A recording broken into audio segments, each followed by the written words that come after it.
How to fix lossless audio feature not showing on Spotify.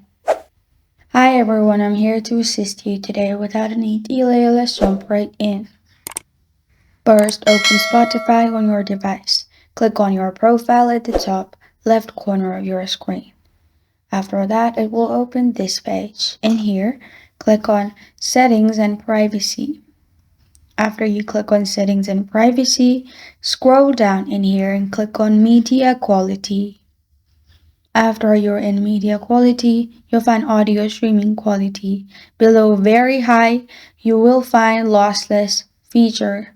But if it's not showing up, what you can do is open Play Store and then search for Spotify. If there is any update available, make sure you update Spotify because it may be latest version Spotify where there is lossless audio. Another thing what you can do is go back to your home screen, hold on to Spotify app. Click on app info at the top. In here, click on storage and cache. After you're in storage and cache, click on clear cache and clear storage.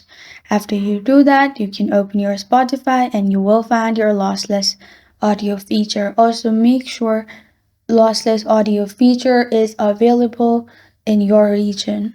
And this is how to fix lossless audio feature not showing on Spotify. Thank you for joining me today. If this video helps you out, please leave a like and subscribe for more. Got a question or want to suggest a topic, comment below. Thank you for watching.